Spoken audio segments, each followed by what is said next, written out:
अगर आपको एक्सेल में एब्सोल्यूट रेफरेंस नहीं आता तो अगर आपको एक्सेल में एब्सोल्यूट रेफरेंस नहीं आता तो समझ लीजिए आपको एक्सेल में कुछ नहीं आता। एब्सोल्यूट रेफरेंस आपको ऐसी फ्रीडम देता है जिसके थ्रू आप एक्सेल में किसी भी सेल को फ्रीज कर सकते हो, लॉक कर सकते हो। तो किस तरीके से एब्सोल्यूट रेफरेंस एक्सेल में काम करता है डिटेल में समझते हैं। यहां पर एक्सेल में बेसिकली एब्सोल्यूट रेफरेंस तीन तरह का होता है।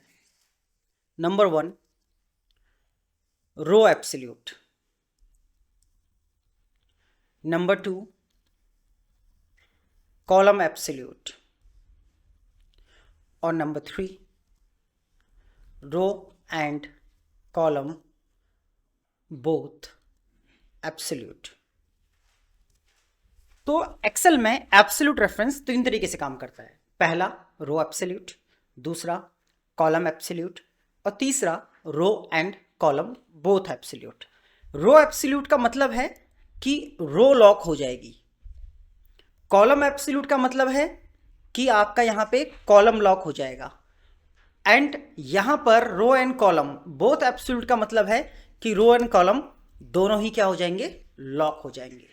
तो यहां पर एक बात तो समझ में हमें आ गई है कि एक्सेल में जब हम किसी रो को, किसी कॉलम को या किसी सेल को लॉक करते हैं तो उस प्रक्रिया या उस प्रोसेस को बोलते हैं एब्सोल्यूट रेफरेंस। और इसका जो सिंबल है वो है डॉलर। अगर आप एक्सेल में डॉलर देख रहे हो किसी भी फॉर्मूले में, इट मीन्स या तो रो लॉक है या कॉलम लॉक है या रो एंड कॉलम दोनों ही लॉक है। अब सवाल आता है कि रो लॉक कब होगी, कॉलम लॉक कब होगा एंड रो एंड कॉलम कब लॉक होगा। अब यहां पे हम एक सेल ले लेते हैं A1। ये सेल क्या है आपका A1। सपोज एक सेल है आपका A1, मतलब A और 1 यहां पे हो रही है इस वाले सेल की बात A1। तो इसमें A क्या है, A है कॉलम और 1 क्या है, 1 है रो। अगर मैं यहां पर रो से पहले डॉलर लगाता हूं, अगर जो डॉलर है फ्रंट ऑफ रो है तो इसका क्या मतलब है, रो एब्सोल्यूट, मतलब यहां पे रो को लॉक किया गया है।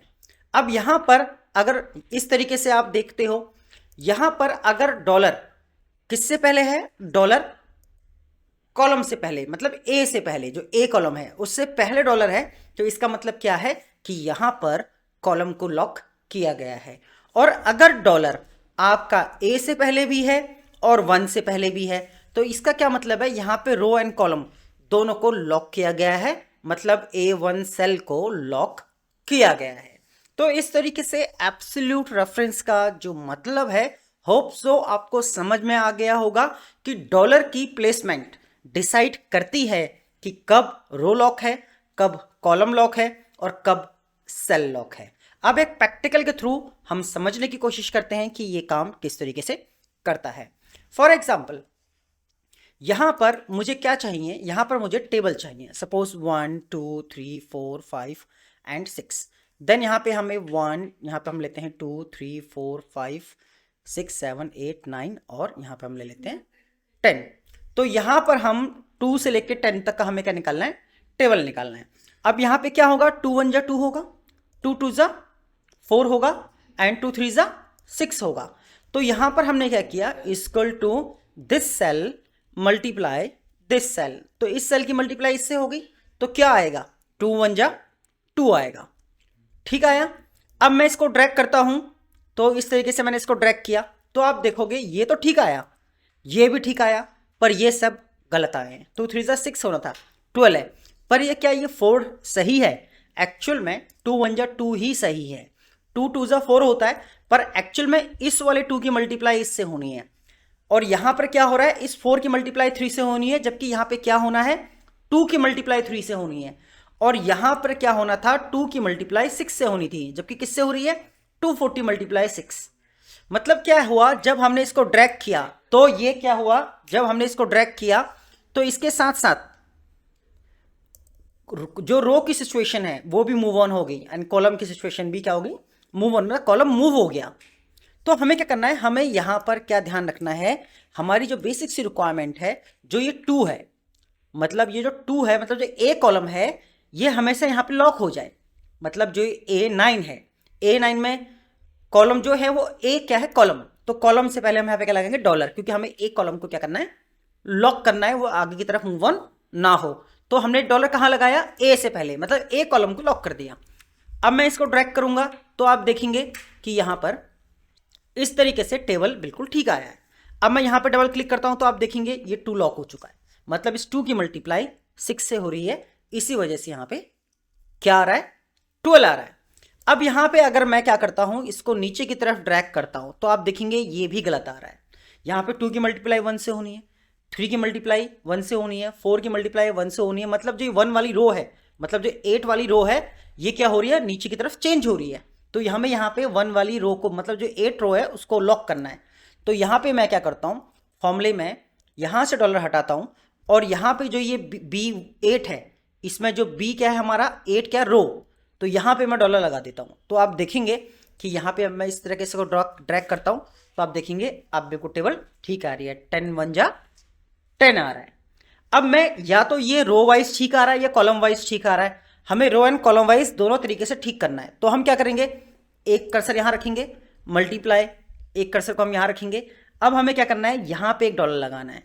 यहां पे डॉलर लगाने से क्या होगा, जब हम यहां डॉलर पुट करेंगे तो यहां पे जो ए वाला कॉलम है वो लॉक हो जाएगा, और यहां पे हम 8 वाले पे डॉलर लगा देंगे, यहां पे जो 8 वाली रो है वो लॉक हो जाएगी। देन हम इसको यहां पर एंटर प्रेस करेंगे, देन इसको ड्रैग करेंगे, देन इसको सिंपली नीचे की तरफ भी ड्रैग करेंगे।